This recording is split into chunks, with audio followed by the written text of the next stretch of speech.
Laras hidup bahagia bersama sang suami, Andra, hingga suatu hari wanita bernama Anya, yang merupakan adik tirinya, muncul membawa racun dalam rumah tangganya. Dengan rayuan dan tipu daya, Anya berhasil merebut hati Andra. Laras dipaksa menerima perceraian, tak hanya kehilangan suami, tapi juga harga dirinya. Hari pernikahan Andra dan Anya justru menjadi titik balik dendam Laras. Ia hadir diam-diam, menyaksikan kemesraan dua pengkhianat itu dari kejauhan. Air matanya tumpah, tapi hatinya membatu. Ia bersumpah, jika mereka mencabik hidupku, maka akan kubakar hidup mereka. Beberapa bulan setelah pernikahan itu, ayah Anya yang kaya raya, Pak Dirga, mengumumkan bahwa ia akan mewariskan seluruh kekayaannya pada anak-anak dan menantu yang dianggap paling setia. Laras melihat celah besar di sini untuk membalas dendam, dengan cara paling tak terduga, menjadi istri ayah mertuanya sendiri. Halo, sobat cerita semua. Selamat datang kembali di channel kami yang selalu menyajikan kisah-kisah penuh emosi, pelajaran hidup, dan kejutan tak terduga. Di video kali ini, kita akan menyaksikan sebuah cerita dramatis penuh luka, cinta, dan pembalasan elegan yang berjudul Balas Dendam Sang Mantan Istri. Elegan, tak terduga, dan membungkam. Ini adalah kisah tentang Laras, wanita yang dikhianati oleh suaminya dan adik tirinya, namun tak memilih jalan balas dendam dengan kekerasan. Ia bangkit secara elegan, menuntut harga dirinya kembali, dan membalik keadaan tanpa harus mengotori tangannya. Cerita ini akan membuatmu marah, menangis, lalu kagum pada kekuatan hati seorang perempuan. Ini bukan kisah dendam biasa, ini kisah kemenangan batin yang menghancurkan kesombongan tanpa satu pun peluru. Jadi, sebelum kita mulai, jangan lupa untuk like jika kamu suka kisah penuh pelajaran hidup. Komen pendapatmu tentang pilihan Laras, apa kamu setuju? Subscribe dan aktifkan loncengnya agar tak ketinggalan kisah inspiratif lainnya. Selamat menonton dan selami emosi dalam setiap babaknya. Karena kadang, pembalasan terbaik adalah ketika kita tak perlu membalas sama sekali. Laras adalah wanita sederhana namun penuh cinta. 5 tahun ia hidup sebagai istri dari Andra, pria yang dulu bersumpah akan selalu setia bersamanya dalam susah maupun senang. Meski hidup tak selalu mudah, rumah tangga mereka terasa hangat dengan perjuangan dan tawa. Laras bekerja sebagai guru TK, sementara Andra berwirausaha kecil-kecilan. Mereka belum dikaruniai anak, tapi Laras percaya bahwa kesetiaan dan cinta akan menjaga kebahagiaan rumah mereka tetap utuh. Namun segalanya mulai berubah ketika Anya, adik tiri Laras dari pernikahan kedua sang ibu, tiba-tiba kembali dari luar negeri. Awalnya Laras menyambutnya dengan senang hati, bahkan memberikan tempat tinggal di rumah mereka. Laras tak tahu bahwa senyum manis Anya menyimpan niat busuk. Dalam diam, Anya menebar pesona pada Andra. Ia menyadari bahwa Andra lemah terhadap perhatian dan pujian. Maka ia bermain peran, manja, cerdas, dan selalu ada saat Andra sedang lelah. Laras yang sibuk bekerja bahkan tak sadar suaminya mulai berpaling. Beberapa bulan kemudian, Andra menjadi dingin. Ia sering pulang larut malam, tak mau disentuh, dan mulai mencari-cari kesalahan kecil Laras. Laras mencoba bertahan, menyangka suaminya hanya sedang lelah atau stres. Tapi dugaannya runtuh saat ia menemukan chat mesra antara Anya dan Andra di ponsel yang tertinggal di meja makan. Jantung Laras nyaris berhenti. Dunia yang ia bangun dengan cinta selama 5 tahun hancur dalam sekejap oleh pengkhianatan dari dua orang terdekatnya. Andra tak menyangkal. Bahkan dengan dingin ia berkata bahwa ia lebih bahagia bersama Anya, dan meminta cerai. Laras merasa ditikam berkali-kali. Ia menangis, berteriak, tapi tak ada yang berubah. Anya hanya tersenyum sinis, sambil berkata, mungkin kamu terlalu sibuk jadi istri sempurna sampai lupa jadi wanita menarik. Laras terjatuh, kehilangan bukan hanya suami, tapi juga harga diri. Ia diusir dari rumah yang dulu ia bangun bersama, sementara Andra dan Anya merancang pernikahan mewah dengan uang yang dulunya dikumpulkan bersama Laras. Namun dalam kepedihan itu, hati Laras tak sepenuhnya mati. Ia bersumpah tidak akan menjadi korban selamanya. Di tengah keputusasaan, ia merencanakan sesuatu, bukan untuk menyakiti secara brutal, tapi untuk mengembalikan harga dirinya dengan cara yang akan membuat mereka menyesal seumur hidup. Dan disitulah awal dari dendam elegan ini dimulai. Hari itu, seluruh kota seolah berhenti untuk merayakan pernikahan Andra dan Anya. Gedung megah dihiasi bunga-bunga mahal, tamu undangan dari kalangan elit berdatangan, dan musik pengiring mengalun meriah. Laras berdiri di kejauhan, tersembunyi di balik tirai rimbun taman hotel tempat resepsi digelar. Gaun sederhana yang ia kenakan tampak kontras dengan kemewahan di sekitarnya. Matanya memandang lurus ke arah pelaminan, di mana mantan suaminya kini berdiri menggenggam tangan adik tirinya yang paling ia benci. Setiap tawa yang terdengar dari pelaminan adalah sembilu yang mengoyak hatinya. Anya tampil bak ratu, angkuh dalam balutan kebaya emas, mahkota menghiasi kepalanya. Andra tampak bangga, seolah melupakan semua janji yang pernah ia ikrarkan pada Laras. Laras menatap mereka dengan mata berkaca, namun tak ada lagi air mata yang tumpah.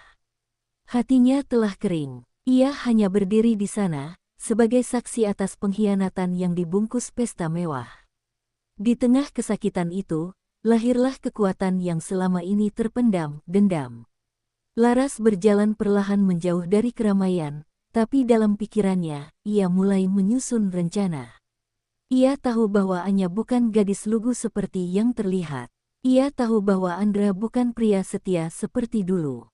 Tapi ia juga tahu satu hal penting, keluarga Anya sangat menghormati ayah mereka, Pak Dirga, yang kini duda dan sangat berkuasa atas harta warisan keluarga. Laras mulai menyadari, jika ia ingin merebut kembali harga diri dan kehormatannya, maka ia harus memainkan permainan ini di level yang lebih tinggi. Di rumah kontrakan kecil yang kini ia tempati, Laras mulai berubah. Ia memoles dirinya, memperbaiki penampilan, belajar tentang bisnis dan komunikasi. Ia menyelami kembali dunia yang dulu ia tinggalkan saat menjadi istri, dunia di mana ia harus berdiri sendiri, kuat, dan tak bisa bergantung pada siapapun. Setiap malam, ia menulis jurnal rencana hidupnya, dan namanya selalu menjadi bahan bakarnya. Ia tak lagi sekadar ingin membalas, tapi ingin menunjukkan bahwa wanita yang mereka rendahkan bisa berdiri di atas mereka. Puncak dari tekadnya adalah satu keputusan besar. Laras mulai mencari cara untuk mendekati Pak Dirga, ayah dari Anya. Bukan dengan niat jahat, tapi dengan cara yang elegan dan terhormat. Jika Anya berani merebut suaminya, maka Laras akan merebut posisi yang lebih tinggi lagi, sebagai istri ayahnya. Bukan sekadar balas dendam, tapi juga untuk menunjukkan bahwa harga diri seorang wanita tak bisa diinjak-injak tanpa konsekuensi. Beberapa minggu setelah pernikahan Andra dan Anya, suasana di keluarga besar Pak Dirga mulai berubah. Desas-desus tentang siapa yang akan menjadi pewaris utama kekayaan Pak Dirga menjadi perbincangan hangat di kalangan keluarga dan kolega. Meski usianya sudah menua, Pak Dirga masih memegang kendali penuh atas sejumlah perusahaan properti dan aset-aset bernilai miliaran. Namun belum ada kejelasan siapa yang akan ditunjuk sebagai penerus dan pemegang kuasa harta warisan itu. Anya, yang kini merasa menjadi menantu emas, mulai menunjukkan sikap angkuh dan mengklaim bahwa dirinya akan mendapat bagian terbesar. Laras, yang mendengar semua itu dari mantan sahabatnya yang bekerja sebagai sekretaris pribadi Pak Dirga, hanya tersenyum tenang. Informasi itu menjadi peluru tambahan dalam rencananya. Ia tahu, satu-satunya kelemahan dalam keluarga itu adalah ego dan kerakusan. Dan Laras tidak perlu menjadi rakus, ia hanya butuh menjadi strategis. Ia mulai mempelajari latar belakang Pak Dirga, termasuk fakta bahwa sejak kematian istrinya, pria itu sangat kesepian. Ia sering menghadiri acara sosial sendirian, lebih suka berbincang dengan orang-orang sederhana, dan sangat menghormati wanita berpendidikan. Dengan bekal itu, Laras mulai muncul di acara-acara komunitas sosial dan bisnis yang mungkin juga dihadiri Pak Dirga. Ia tidak pernah menampilkan diri mencolok, tetapi cukup berwibawa dan elegan hingga membuatnya dilirik. Pada suatu kesempatan, saat Laras menjadi pembicara dalam seminar pemberdayaan perempuan, Pak Dirga hadir sebagai tamu kehormatan. Dari sana, pertemuan pertama yang penuh kesan pun terjadi. Pak Dirga terkesima dengan ketegasan dan kecerdasan Laras, tanpa tahu bahwa wanita itu pernah menjadi menantu tak resminya. Hubungan mereka berkembang cepat namun tenang. Pak Dirga mengagumi Laras bukan hanya karena kecantikannya, tetapi juga karena wawasan dan kepeduliannya terhadap masyarakat. Laras pun bersikap tulus, namun dalam hatinya ia menyimpan luka yang belum sembuh. Setiap kali Pak Dirga memuji cara bicaranya yang sopan dan cara berpikirnya yang tajam, Laras hanya membalas dengan senyum lembut tanpa mengungkap siapa dirinya sebenarnya. Ia tahu waktunya belum tiba, dan langkah ini harus dijalani perlahan namun pasti. Sementara itu, Anya mulai merasa ada yang janggal. Ia mulai mendengar kabar bahwa ayahnya sering terlihat bersama seorang wanita cantik dan cerdas yang aktif di banyak kegiatan sosial. Rasa penasaran bercampur cemas mulai tumbuh dalam diri Anya. Namun ia tidak pernah menyangka bahwa wanita itu adalah Laras, mantan istri yang ia hancurkan hidupnya. Tak ada yang tahu bahwa angin balas dendam telah mulai berembus, diam-diam namun pasti akan mengguncang seluruh fondasi keluarga mereka. Pertemuan demi pertemuan antara Laras dan Pak Dirga terus berlangsung dalam suasana hangat dan berkelas. Laras tak pernah terburu-buru membuka jati dirinya. Ia ingin dikenal bukan sebagai mantan istri Andra, melainkan sebagai wanita berdikari yang anggun dan cerdas. Pak Dirga pun mulai merasakan ketenangan yang sudah lama hilang dalam hidupnya. Dalam beberapa kesempatan makan malam, ia mulai mencurahkan isi hatinya tentang kesepian hidup sebagai duda, tentang rasa kecewa terhadap anak-anaknya yang mulai gila harta, dan tentang keinginannya untuk memiliki sosok pendamping yang bisa ia percaya seutuhnya. Laras mendengarkan semuanya dengan seksama, tanpa menghakimi, tanpa terlihat menggurui. Ia tahu, Pak Dirga bukan sekadar target balas dendam, ia adalah sosok yang bisa menjadi bagian dari pembuktian diri. Suatu malam, setelah sebuah acara sosial, Pak Dirga mengajak Laras berjalan kaki di taman. Di bawah cahaya lampu taman yang temaram, pria paruh baya itu tiba-tiba berhenti dan berkata, "Laras, aku tahu ini mungkin terlalu cepat, tapi bolehkah aku menjadikanmu bagian dari hidupku yang tersisa?" Laras menahan napas. Detik itu, seluruh masa lalu seolah berputar. Dan ia tahu, inilah saatnya menjawab dengan elegan dan berkelas. Dengan nada lembut namun tegas, Laras menjawab, "Aku bukan wanita muda yang bisa kau jadikan pelarian dari kesepian, Pak. Tapi jika yang kau cari adalah pasangan yang bisa berdiri di sampingmu, bukan di bawah atau di belakang, maka aku tidak akan menolak kehormatan itu." Mata Pak Dirga berkaca-kaca, seolah tak menyangka bahwa wanita yang ia kagumi selama ini memberikan jawaban sebijak itu. Ia menggenggam tangan Laras, dan malam itu, mereka berdua menyepakati sebuah awal baru, tanpa tahu bahwa ini akan mengguncang dunia keluarga mereka. Kabar pertunangan Pak Dirga dengan Laras langsung menyebar cepat. Anya yang mendengarnya langsung melempar gelas ke dinding rumah, membuat Andra terpana. Ia tidak percaya ayahnya akan menikahi wanita lain di usia senja. Namun keterkejutan itu berubah menjadi histeris saat salah satu kerabat keluarga mengirimkan foto Laras dalam acara makan malam bersama Pak Dirga. Anya terjatuh ke lantai, wajahnya pucat pasi, dan Andra hanya bisa melongo tak percaya. Itu mantan istrimu, Ra. Dia Laras. Sementara itu, Laras bersiap menyambut babak baru kehidupannya. Ia tahu badai akan datang. Ia tahu Anya akan melawan, mencaci, bahkan mungkin memfitnah. Tapi ia tak gentar, sebab pernikahan ini bukan hanya tentang cinta yang baru, tapi tentang harga diri yang kembali ia rebut. Jika Anya berani merobek masa lalunya, maka Laras akan berdiri gagah di masa depan sang ayah, dan mengajarkan bahwa perempuan yang direndahkan bisa bangkit, bahkan di pelaminan yang lebih tinggi. Hari itu menjadi hari paling gempar dalam sejarah keluarga besar Pak Dirga. Undangan pernikahan mewah sudah tersebar ke berbagai tokoh penting, pengusaha, politisi, dan kerabat elit. Namun satu nama di dalam undangan membuat banyak orang tercengang, Laras Ayuningsih, calon istri sah Pak Dirga. Tidak sedikit yang mengenali nama itu, mantan istri Andra, mantan menantu yang konon disia-siakan dan dikhianati. Tapi hari ini, wanita yang dulu dianggap telah dibuang, itu justru berdiri dengan anggun sebagai pengantin dari kepala keluarga. Dunia pun terbalik. Gedung pernikahan dihiasi penuh bunga anggrek dan mawar putih. Laras melangkah dengan gaun pengantin mewah warna gading, elegan, dan berwibawa.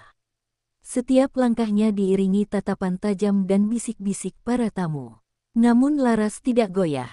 Ia berjalan anggun menuju pelaminan, di mana Pak Dirga menantinya dengan senyum bangga.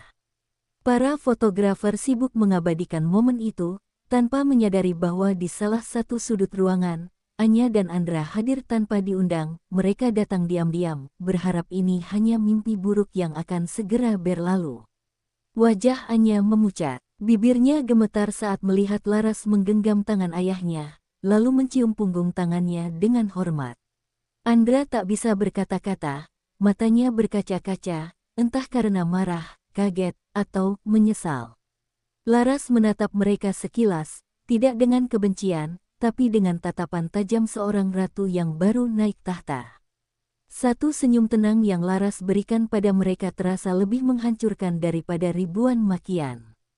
Ia tak perlu bicara sepatah kata pun, hadirnya saja sudah seperti petir yang memecah langit keluarga mereka. Ketika prosesi ijab kabul selesai dan Laras resmi menjadi Nyonya Dirga, suara tepuk tangan menggema di seluruh gedung.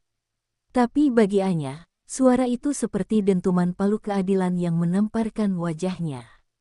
Anya histeris, menyerbu ke arah pelaminan namun dihalangi petugas keamanan. "Kau licik, Laras. Kau rebut ayahku. Kau pembalas dendam," teriaknya. Namun Laras hanya menatapnya dengan penuh wibawa dan menjawab lembut, "Aku hanya mengambil kembali yang layak untukku. Kau yang mengajarkanku bagaimana cara merebut, Anya." Pernikahan itu bukan hanya seremoni cinta, tapi simbol dari kekuatan seorang wanita yang bangkit dari luka dan penghinaan. Laras kini bukan hanya istri sah Pak Dirga, ia adalah nyonya rumah, penguasa baru atas kekayaan keluarga yang dulu dibanggakan Anya. Hari itu menjadi titik balik segalanya. Dan bagi Anya, tak ada balasan yang lebih menyakitkan daripada melihat wanita yang dulu ia hina kini duduk megah di singgasana keluarganya sendiri. Beberapa minggu setelah pernikahan Laras dan Pak Dirga, dinamika di dalam rumah keluarga mulai berubah drastis. Laras kini tinggal di rumah mewah yang dulu sering dikunjungi Anya dan Andra, tapi kini ia menempatinya sebagai nyonya rumah, bukan tamu, bukan pembantu, dan bukan menantu. Ia mengatur tata letak ruang, mengevaluasi sistem pembantu, bahkan ikut dalam rapat bisnis keluarga. Keberadaan Laras bukan sekadar formalitas pernikahan, tapi benar-benar berfungsi sebagai pendamping setara bagi Pak Dirga, baik secara sosial maupun dalam pengambilan keputusan. Ini membuat Anya dan Andra terpojok, seolah perlahan tersingkir dari orbit kekuasaan yang dulu mereka nikmati. Pak Dirga yang dulu sering diam dan membiarkan anak-anaknya mengatur aset, kini berubah. Ia menemukan kembali semangat hidup dalam sosok Laras. Bersama Laras, ia mulai merapikan kembali pembukuan bisnis, mengevaluasi aliran dana, dan mengaudit proyek-proyek yang dikelola Andra dan Anya. Banyak kejanggalan terungkap, pengeluaran fiktif, penyalahgunaan dana, dan proyek abal-abal yang ternyata hanya untuk memenuhi gaya hidup mewah mereka. Laras tidak menyerang secara emosional. Ia hanya menyodorkan fakta-fakta dan membiarkan kebenaran bicara. Tapi dari situlah kejatuhan dimulai. Anya mencoba melawan dengan berbagai cara. Ia merayu ayahnya, menangis, bahkan mengancam akan pergi dari rumah. Tapi semua tak berhasil. Pak Dirga sudah terlalu sering dibutakan oleh kasih sayang pada anak-anaknya, dan kini ia sadar. "Kau bukan lagi anak kecil yang bisa kupeluk saat salah," kata Pak Dirga suatu malam pada Anya. "Kau sudah jadi perempuan dewasa yang menipu ayahnya sendiri. Kalimat itu menghantam Anya lebih keras daripada tamparan. Ia merasa dunianya direbut ayahnya, rumahnya, pengaruhnya, semuanya lenyap karena satu wanita yang dulu ia remehkan. Sementara itu, Andra mulai kehilangan posisinya dalam beberapa proyek besar. Mitra bisnis yang dulunya segan pada Andra karena statusnya sebagai menantu keluarga Dirga, kini berpaling kepada Laras yang jauh lebih rasional dan karismatik. Laras memimpin rapat-rapat dengan ketegasan yang dulu tak pernah dimiliki Andra. Ia tak menoleh ke belakang, tak terpengaruh oleh masa lalu, dan itu yang membuat orang-orang mulai menghormatinya. Untuk pertama kalinya, Andra merasa benar-benar kalah oleh wanita yang pernah ia campakkan, bukan dalam urusan cinta, tapi dalam wibawa dan kecerdasan. Di tengah rasa sakit dan kehilangan status, Anya dan Andra mulai sadar bahwa Laras bukan lagi wanita yang bisa mereka injak. Ia telah berubah menjadi sosok yang mereka takuti, berwibawa, kuat, dan tak tergoyahkan. Semua yang dulu mereka anggap sebagai kelemahan Laras, kesederhanaan, kesabaran, kelembutan, justru kini menjadi kekuatannya. Dendam Laras tak dinyatakan dengan amarah, tapi dengan bukti nyata bahwa kebenaran, ketika dipadukan dengan strategi dan keberanian, bisa menumbangkan siapapun, bahkan keluarga sendiri.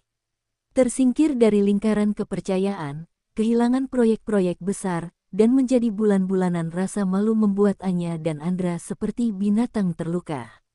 Mereka tak lagi peduli pada harga diri, bahkan pada moral. Bagi mereka, Laras adalah musuh yang harus disingkirkan, dengan cara apapun. Dalam ruang gelap kamar Andra, keduanya duduk saling menatap tajam, dan lahirlah rencana jahat menjatuhkan Laras dengan cara mencelakai Pak Dirga. Mereka tahu, jika Pak Dirga jatuh sakit atau bahkan mati mendadak, Laras tak akan punya pijakan hukum. Warisan bisa mereka rebut kembali lewat manipulasi hukum dan celah administrasi. Langkah pertama, meracuni makanan Pak Dirga secara perlahan. Anya menyusupkan orang ke dalam rumah besar sebagai pembantu baru, dengan identitas palsu. Wanita muda itu diberi tugas sederhana, mencampur sedikit racun dalam teh sore Pak Dirga secara berkala. Gejala akan muncul sebagai lemas biasa, dan perlahan memperburuk kondisi jantungnya. Semua disusun rapi dan nyaris sempurna. Namun mereka tak menyangka bahwa Laras telah lama mencurigai pergerakan mereka. Sebagai wanita yang terluka, Laras peka pada perubahan kecil. Ia menyadari bahwa beberapa dokumen penting tiba-tiba hilang, dan sikap para pembantu menjadi aneh sejak kedatangan orang baru. Kecurigaan itu mendorong Laras untuk diam-diam menyelidiki. Ia memasang kamera pengawas tersembunyi dan bekerja sama dengan orang kepercayaan Pak Dirga yang lama. Dalam waktu 1 minggu, rencana jahat itu terbongkar. Kamera menangkap momen sang pembantu mencampurkan zat cair ke dalam teh Pak Dirga. Laras tak menunggu lama. Ia segera melaporkan semuanya pada Pak Dirga dan pengacaranya. Pembantu itu ditangkap, dan dari interogasi awal, nama Anya dan Andra keluar sebagai otak pelaku. Dunia yang tadinya sudah remuk untuk mereka, kini benar-benar hancur tak bersisa. Kabar penangkapan menyebar seperti api di hutan kering. Media mengangkat berita, anak dan menantu dituding ingin habisi ayah kandung demi warisan. Anya dan Andra tak bisa mengelak. Bukti rekaman, transfer dana, dan kesaksian pembantu palsu cukup untuk menggiring mereka ke jeruji. Di hadapan hukum, tak ada lagi status anak atau mantan suami. Yang ada hanyalah 2 pelaku kriminal yang didorong oleh tamak dan iri hati. Pak Dirga hanya bisa menggeleng lemah saat mendengar anaknya sendiri rela membunuh demi harta. Sementara itu, Laras berdiri tegak, bukan sebagai korban, tapi sebagai pelindung keluarga yang tersisa. Di tengah kekacauan itu, Laras tidak memilih jalan untuk memenjarakan mereka seumur hidup. Ia justru meminta pengacara untuk hanya menjerat mereka dengan hukuman percobaan, asalkan seluruh hak warisan mereka dicabut secara permanen. Ia ingin mereka hidup, tapi dalam kehilangan total. Bukan untuk menyiksa, tapi agar mereka merasakan bagaimana rasanya merangkak dari nol, seperti yang dulu ia alami saat mereka menghancurkan hidupnya.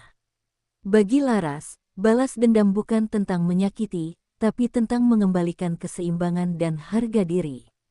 Hari itu, ruang sidang dipenuhi sorotan kamera dan bisik-bisik tajam dari para pengunjung. Publik tak percaya bahwa kasus besar ini terjadi dalam salah satu keluarga terhormat di kota. Anya dan Andra duduk di kursi pesakitan, mengenakan pakaian tahanan dengan wajah penuh kemarahan dan rasa malu. Di seberang ruang sidang, Laras hadir dalam balutan jas krem sederhana, duduk tenang di samping Pak Dirga yang kini tampak lebih lemah namun tetap teguh. Sorot mata Laras tidak berisi dendam, hanya kebenaran yang menuntut pengakuan. Jaksa memaparkan bukti demi bukti dengan teliti, rekaman kamera, transfer dana dari rekening Andra ke sang pembantu, serta rekaman suara Anya yang menyuruh pembantu menyelesaikan tugas secepatnya. Pengacara mereka mencoba berdalih bahwa semua itu hanyalah manipulasi dan kebetulan, namun hakim sudah tak bisa ditipu. Saat saksi kunci dihadirkan, pembantu yang disewa untuk meracuni Pak Dirga, ia menangis dan bersaksi bahwa ia hanya melakukan perintah karena takut dan karena iming-iming uang besar dari Anya. Suasana sidang menjadi semakin mencekam ketika hakim memberikan kesempatan kepada Anya dan Andra untuk berbicara. Andra berdiri terlebih dahulu. Dengan suara gemetar, ia akhirnya mengaku bahwa dirinya pernah berselingkuh dengan Anya bahkan sebelum resmi bercerai dari Laras. Ia mengaku menyesal, tetapi terlambat. Air mata tak bisa menghapus jejak pengkhianatan. Anya menyusul berdiri, wajahnya kusut dan tak lagi angkuh. Ia menatap ayahnya dan Laras sambil menangis, "Aku membencimu karena kau tetap tegar setelah aku hancurkan. Aku ingin kau jatuh karena aku tak sanggup melihatmu bangkit lebih tinggi dari yang pernah kau miliki." Pengakuan itu membungkam ruang sidang. Tak ada yang menyangka bahwa semua ini lahir dari satu akar iri hati. Pak Dirga hanya menunduk, matanya berkaca-kaca, dan menggenggam tangan Laras lebih erat. Dalam satu kejadian singkat, seluruh topeng terbuka. Publik mulai melihat siapa sebenarnya yang menjadi korban dan siapa yang menjadi pelaku. Laras tak mengatakan sepatah kata pun. Diamnya jauh lebih tajam daripada 1000 argumen. Diamnya adalah bentuk kemenangan paling elegan yang tak bisa dilawan. Hakim akhirnya memutuskan hukuman percobaan 5 tahun dengan pemantauan ketat serta larangan mendekati Pak Dirga dan Laras. Namun yang paling menyakitkan bukanlah hukuman itu, melainkan keputusan hukum sah bahwa Anya dan Andra dicabut seluruh hak warisnya secara permanen. Nama mereka dihapus dari wasiat keluarga Dirga. Mereka keluar dari ruang sidang bukan hanya sebagai terdakwa, tapi sebagai dua manusia yang kehilangan segalanya. Dan Laras, ia tetap berdiri, bukan sebagai pemenang karena membalas, tapi sebagai wanita yang membungkam kebencian dengan kebenaran. Setelah persidangan usai dan keributan hukum mulai mereda, rumah keluarga Dirga kembali tenang, meski tak lagi sama. Laras kini bukan sekadar istri sah Pak Dirga, tetapi menjadi pusat gravitasi moral di dalam rumah tangga dan perusahaan keluarga.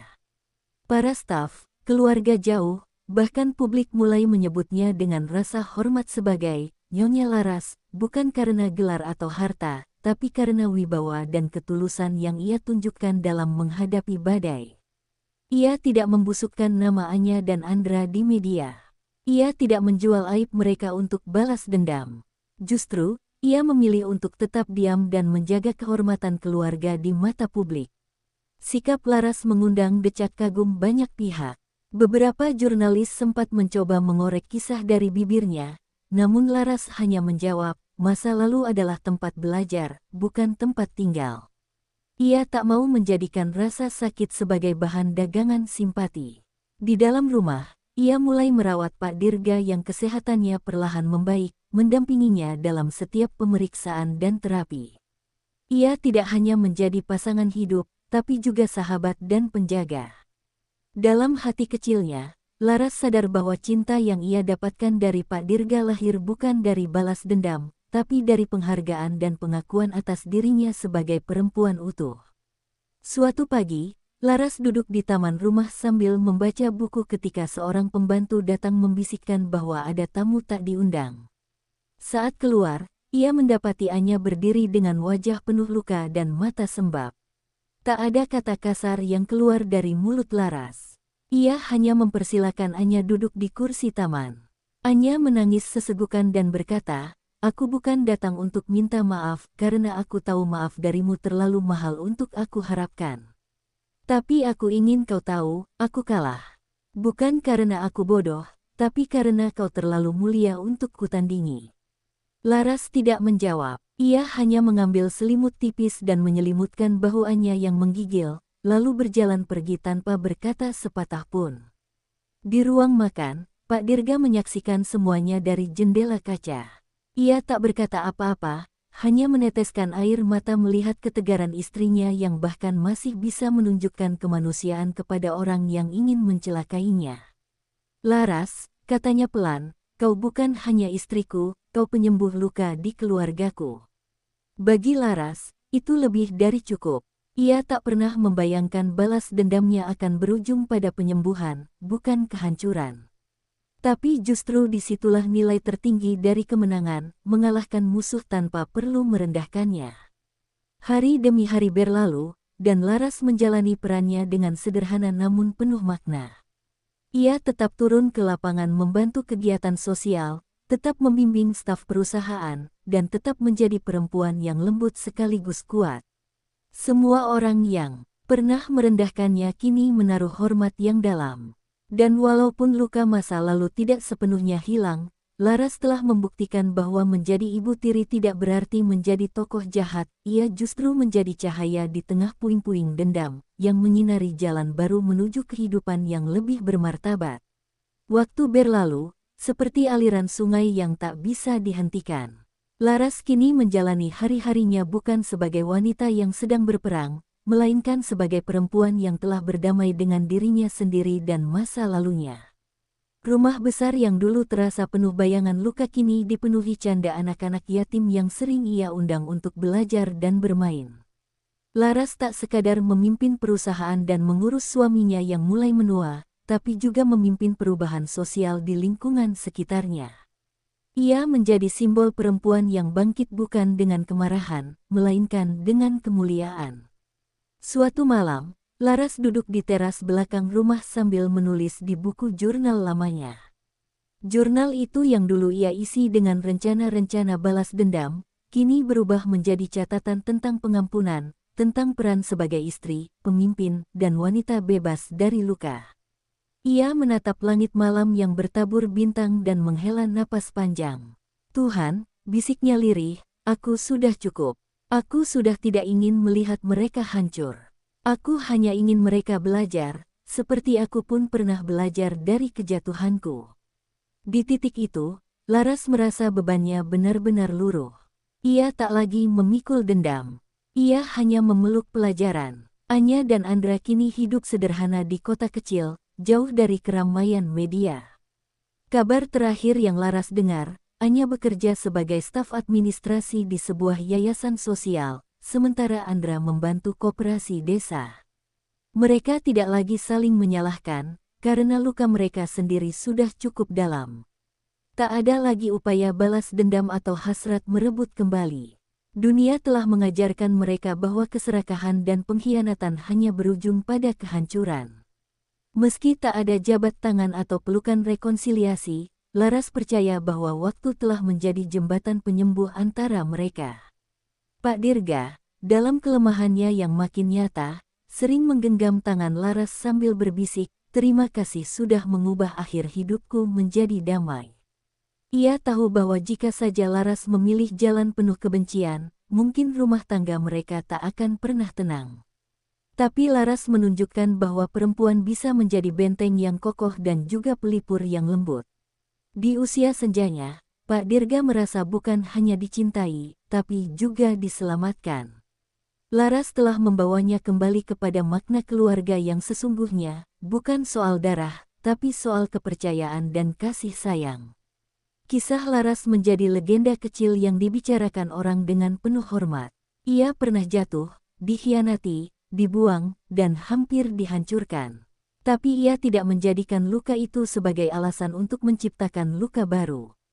Ia membuktikan bahwa kemenangan sejati bukan terletak pada siapa yang paling menyakiti, melainkan siapa yang paling mampu menyembuhkan. Balas dendamnya telah usai, bukan karena ia puas, tapi karena ia telah mencapai sesuatu yang lebih tinggi, kemenangan batin yang tak bisa direbut siapapun. Dan itulah akhir dari kisah penuh luka, kekuatan, dan kemenangan hati seorang wanita bernama Laras. Dari seorang istri yang dikhianati, menjadi ibu tiri yang mulia. Dari air mata, menjadi simbol kehormatan dan keanggunan. Semoga cerita ini bisa menjadi pengingat bagi kita semua. Bahwa balas dendam terbaik adalah menjadi versi terbaik dari diri kita sendiri. Bukan dengan menghancurkan, tapi dengan membuktikan bahwa kita bisa bangkit tanpa dendam, tanpa kebencian. Jangan lupa ya, like jika kisah ini menyentuh hatimu. Komen di bawah, bagikan pendapat dan pelajaran yang kamu dapat. Subscribe dan aktifkan notifikasinya agar kamu gak ketinggalan cerita-cerita dramatis dan inspiratif lainnya. Terima kasih sudah menonton sampai akhir. Sampai jumpa di cerita berikutnya. Salam penuh makna dan tetap jadi manusia yang berkelas. Wassalamualaikum warahmatullahi wabarakatuh.